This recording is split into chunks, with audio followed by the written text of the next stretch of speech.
Assalamualaikum warahmatullahi wabarakatuh. Ada 3 hal yang ingin saya sampaikan sehubungan dengan upaya kita memerangi COVID-19. Yang pertama, bahwa sebagaimana yang kita ketahui, pemerintah telah menghimbau untuk kita melakukan social distancing, yaitu pembatasan aktivitas sosial, yaitu dengan menjaga jarak, ya, menghindari kontak, dan tinggal di rumah. Dan sudah beberapa atau hampir semua sekolah dan kampus itu diliburkan selama 14 hari. Apakah ini efektif untuk mencegah penularan COVID-19 ini? Tergantung dari kita semua. Kalau kita taat, insya Allah mata rantai akan terputus. Tapi kalau kita tidak taat, ya, masa 14 hari ini bisa tidak efektif. Kenapa bisa begitu? Misalnya, pada hari ketiga, ya, dicanangkan hari Senin, hari ini hari Rabu, kita berkeliaran lagi, kita tertular, kemudian positif, akan menularkan ke orang lain lagi, berarti pada 14 hari berikut baru manifest. Atau misalnya anak-anak kita yang sekolah, ya, pada hari ke-13 misalnya dia terinfeksi, kemudian dia masuk sekolah, nah dia akan mengalami masa inkubasi selama 14 hari. Nah, selama masa sekolah itu, dia sudah sebenarnya tertular, meskipun tanpa gejala, dan pada saat itu dia sudah bisa menularkan ke orang lain. Sehingga masa 14 hari ini bisa tidak efektif. Ya, jadi apakah misalnya kebijakan 14 libur hari ini diperpanjang atau tidak, tergantung keadaan. Kalau misalnya kasusnya terus meningkat, dia tidak akan berhenti sampai di situ. Kita tidak tahu sampai kapan kasus-kasus baru COVID-19 akan bermunculan. Nah, yang kedua yang ingin saya sampaikan bahwa ternyata dari hasil pemeriksaan tes COVID laboratorium yang dilaksanakan secara mandiri di Bandung, ditemukan bahwa ternyata orang-orang yang tidak memberikan gejala, ya, terhadap 230 yang telah diperiksa ada positif 1. Artinya adalah bahwa orang yang kelihatan normal, tidak bergejala, itu bisa positif. Bisa positif coronavirus secara laboratorium. Artinya apa? Tanpa kita sadari, mungkin saja ada orang di sekitar kita ini yang berkeliaran, yang berpotensi untuk menularkan. Atau mungkin kita juga yang sudah tertular, saya tidak tahu. Saya tidak ada yang tahu. Karena saya juga belum diperiksa, kita juga belum diperiksa.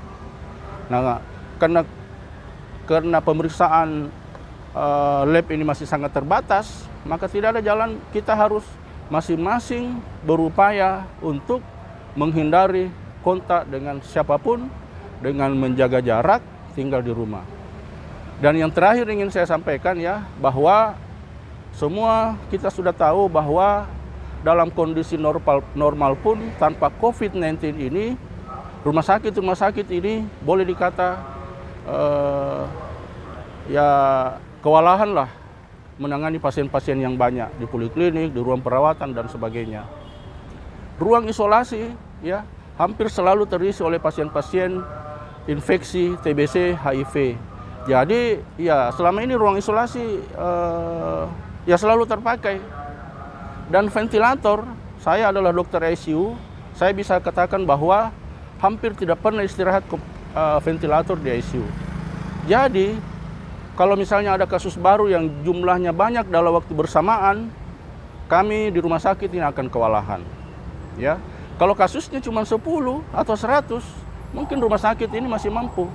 Tapi yang masalah kalau sudah lebih dari ratusan, ya, ribuan, tidak tahu di mana mau disimpan ini pasien. Saya tidak bermaksud menakut-nakuti, ya, tidak bermaksud menimbulkan panik, tapi ini adalah upaya kita untuk memberi perhatian kepada masyarakat. Tolong taati anjuran pemerintah untuk jaga jarak, hindari kontak, rajin cuci tangan, tinggal di rumah. Kalau terjadi misalnya outbreak, ya, kasus yang begitu banyak dalam waktu yang bersamaan, kami terus terang dari kesehatan juga akan kewalahan, ya, dan bisa saja rumah sakit tidak mampu menampung, dan bisa saja Bapak Ibu akan dirawat di tenda-tenda seperti ini. Jadi tenda ini disiapkan untuk mengantisipasi hal yang terburuk seandainya fasilitas kesehatan ini tidak mampu menangani outbreak atau ledakan pasien dari COVID. Tapi kita semua berharap bahwa dengan upaya kita bersama tidak perlu ada kewalahan, ya. Cukup kita masing-masing ini taat dengan anjuran pemerintah dengan social distancing, ya, insya Allah tidak akan ada lockdown, ya.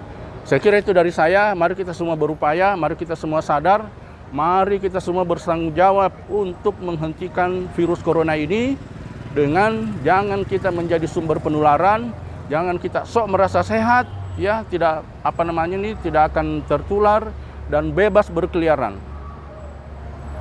Kalau kita semua tidak taat, bebas berkeliaran, mata rantai ini tidak akan terputus. Virus ini akan selalu berkeliaran di masyarakat.